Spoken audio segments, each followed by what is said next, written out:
Hello दोस्तों। तो आज हम स्टार्ट करने जा रहे हैं जैव प्रक्रम की सीरीज में ही पार्ट 7, जिसका नाम है ब्लड, जिसे आप रक्त, लघु या फिर खून के नाम से भी जानते हैं। चलिए आज इसको पढ़ते हैं। ब्लड होता क्या है? ठीक, तो कुछ रुधिर वाहिनियाँ होती हैं जिसमें ब्लड फ्लो करता है यानी बहता है। ठीक, अब ब्लड में क्या क्या चीज़ें पाई जाती हैं? तो ब्लड में जो आपको पीले कलर का पदार्थ दिख रहा है इसे हम प्लाज्मा कहते हैं। ठीक, पूरे रुधिर वाहिनियों में सबसे ज़्यादा अगर किसी की मात्रा होती है परसेंटेज में तो किसकी होती है? प्लाज्मा। ठीक, प्लाज्मा हो गया। उसके बाद जो आपको रेड कलर का दिख रहा है ये हो गया आरबीसी। देखिए यहाँ पे लिखा हुआ है ना, क्या होता है? आरबीसी। प्लाज्मा के बाद अगर रुधिर कणिकाओं में बात करेंगे तो रुधिर कणिकाओं में आरबीसी की मात्रा सबसे ज़्यादा होती है 98%। उसके बाद डब्ल्यूबीसी होता है 1%, इसका प्लेटलेट्स होता है 1%। ठीक, अब बात आती है प्लाज्मा किन किन चीज़ों से मिलके बना होता है। अगर हम बात करें तो किस कलर का आपको दिख रहा है?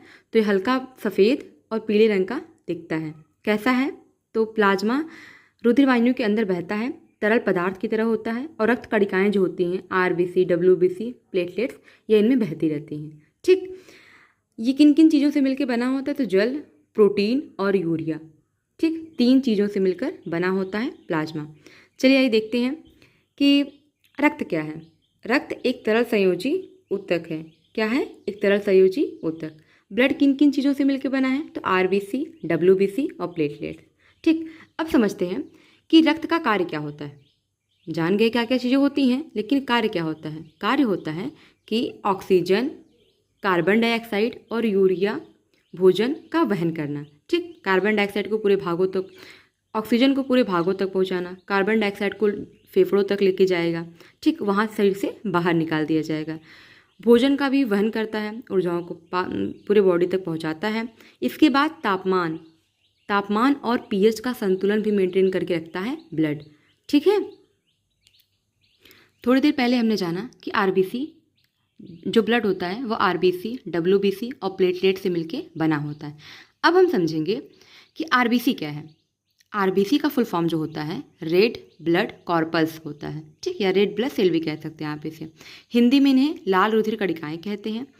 और एक बूंद खून में, ठीक, तो एक बूंद खून में भी 0.5 बिलियन आरबीसी की मात्रा पाई जाती है। थोड़ा सा भी खून नहीं बहाना है। ठीक है, इसके बाद इन्हें एक अन्य नाम से भी जानते हैं जिसे हम एरिथ्रोसाइट कहते हैं। ठीक, अभी हमने पहले ही बताया आपको कि जो रुधिर वाहिनियों में ब्लड बहता है उसमें सबसे ज़्यादा मात्रा आरबीसी का होता है। तो वही लिखा हुआ है कि आरबीसी ही सबसे सबसे बड़ा हिस्सा है। इसके बाद इसका निर्माण कहाँ होता है? तो इसका निर्माण होता है अस्थि मज्जा में। डब्ल्यूबीसी, आरबीसी दोनों का ही निर्माण कहाँ होता है? अस्थि मज्जा में।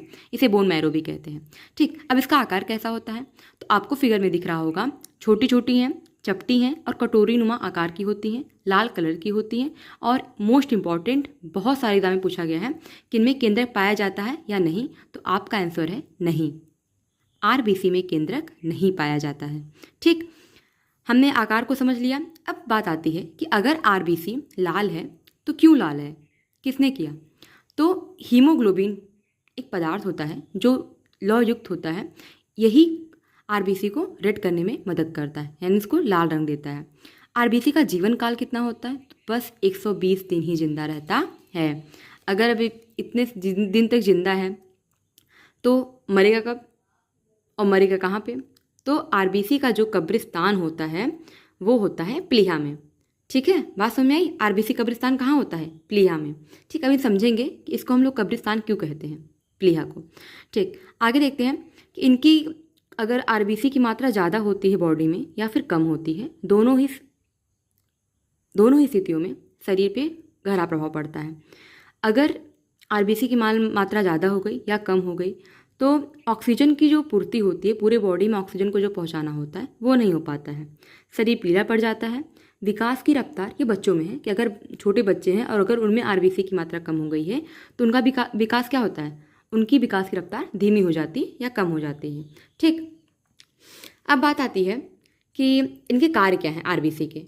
तो हमने पढ़ा था कि कार्बन डाइऑक्साइड को बाहर निकालना रहता है, तो यह कार्बन डाइऑक्साइड को फेफड़ों तक पहुंचाता है। फेफड़ों तक जब वहाँ पहुँच जाएगा तो वहाँ से क्या होता है? कार्बन डाइऑक्साइड को शरीर से बाहर निकाल दिया जाता है। ठीक, अब समझते हैं इनका दूसरा काम, शरीर के सभी भागों तक ऑक्सीजन को पहुँचाना।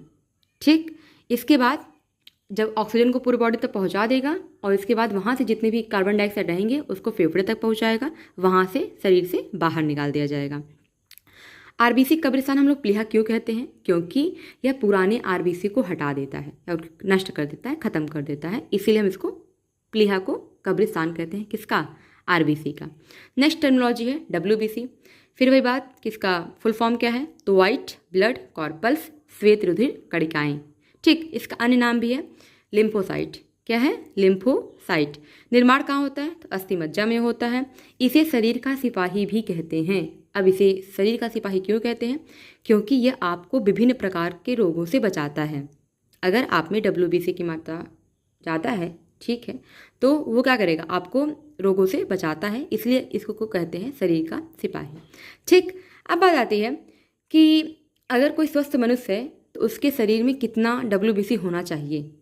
ठीक है, तो मिनिमम 4500 से लेके 11,000 तक, ठीक है, मिनिमम है, चल जाएगा, इतना होना चाहिए। ठीक, इसके बाद हीमोग्लोबिन नहीं होता है। अगर इसमें हीमोग्लोबिन पाया जाता तो यह भी आरबीसी की तरह लाल रंग का होता, लेकिन इसमें नहीं पाया जाता है, इसलिए किस कलर का होता है? सफ़ेद कलर का होता है। इनका जीवन काल 12 दिन तक होता है। इनसे कौन कौन से रोग होते हैं? अगर आपके शरीर में डब्ल्यूबीसी की मात्रा कम होती है तो ज़्यादातर चांसेस होते हैं कि आपको ब्लड कैंसर या हेपेटाइटिस की बीमारी हो सकती है। ठीक, अब इनके कार्य को देख लेते हैं। तो वही बताया जो मैंने पहले कि बाह्य रोगों से आपकी रक्षा करते हैं, आपके शरीर को बचाते हैं। लेकिन अगर इनकी कमी हुई, अगर डब्ल्यूबीसी की मात्रा की कमी हुई आपकी बॉडी में, तो इनका शरीर पर क्या प्रभाव पड़ता है? संक्रमण तेजी से फैल जाता है, बीमारी, कोई भी बीमारी आपको आसानी से पकड़ सकती है। ठीक है, रुधिर कणिकाओं का तीसरा भाग है प्लेटलेट्स। ठीक, अब यह इसका दूसरा नाम है थ्रोम्बोसाइट। दूसरा नाम क्या है? थ्रोम्बोसाइट, या इसे बिम्बाणु के नाम से भी जानते हैं। ठीक, यह कैसा दिखता है? तो यह ब्लड में पाया जाता है, पानी के समान द्रव की तरह होता है, कोशिकाओं से बना होता है। इनका रेंज कितना होता है? यानी अगर कोई स्वस्थ इंसान है तो उसमें कितना होना चाहिए? तो 1.5 लाख से 4 लाख तक प्रति माइक्रोलीटर स्वस्थ शरीर के इंसान के अंदर होना चाहिए। ये काम क्या करता है? तो रक्त का थक्का जमाने में सहायता करता है।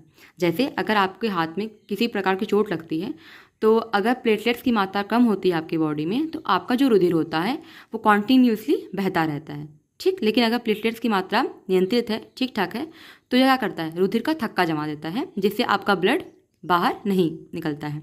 इसके बाद इनके लिए टेस्ट होता है, इनकी संख्या को काउंट करने के लिए, कि आपके शरीर के अंदर जो भी प्लेटलेट्स का जो जब भी आप टेस्ट करवाते हैं तो वहाँ नंबर लिखे रहते हैं ना, आपका प्लेटलेट्स इतना है। तो कौन सी ऐसा टेस्ट है जिसके माध्यम से पता चलता है? तो वह है कंप्लीट ब्लड काउंट टेस्ट, या इसे हम शॉर्ट फॉर्म में कहते हैं CBC। ठीक, क्या कहते हैं? CBC, complete blood count test, जो प्लेटलेट्स के नंबर काउंट करके बताता है। देखिए, या तो यह ज़्यादा हुआ या कम हुआ, ये दोनों अगर ज़्यादा मात्रा में कम हो जाता है, अगर 50,000 से ज़्यादा मात्रा में कम हो जाता है तो इससे क्या होती है कि जो व्यक्ति होता है उसकी मृत्यु हो जाती है या डेथ हो जाती है। ठीक है, अब इसकी कमी से कौन कौन से रोग होते हैं? तो डेंगू हो गया, मलेरिया हो गया, टाइफाइड हो गया, और ज़्यादा दर्द की दवाइयाँ खाने से भी प्लेटलेट्स की जो संख्या होती है वो घट जाती है। ठीक है, तो इस बात का ध्यान रखिएगा कि इन्हीं सब बीमारियों की वजह से प्लेटलेट संख्या नहीं घटती है। कभी कभी दर्द की दवाइयाँ ज़्यादा खाने से भी प्लेटलेट की संख्या घट जाती है। अब इनका इलाज क्या है? तो इनका इलाज है कि सेम ब्लड ग्रुप वाले ही इंसान का, कि जो उसके अंदर के जो प्लेटलेट्स होते हैं उनको बाहर निकाल कर और उस जो व्यक्ति बीमार है उसके में ट्रांसफ़र कर दिया जाए। ठीक, अब आपके लिए ये हमने आरबीसी के पढ़ लिया है। ठीक, अब इनके एक इम्पॉर्टेंट क्वेश्चन बनता है कि रक्त का थक्का बनाने में कौन सी प्रोटीन उपयोगी होती है? जैसे हमने पढ़ा कि प्लेटलेट्स रक्त का थक्का जमा देता है। ठीक, तो एक ऐसी प्रोटीन भी है जो रक्त का थक्का जमाने में मदद करती है, जिसका नाम है फाइब्रिनोजन। क्या नाम है? फाइब्रिनोजन। ठीक, अगर वीडियो अच्छी लगी हो please like, share and subscribe to my YouTube channel. Thank you so much, keep watching.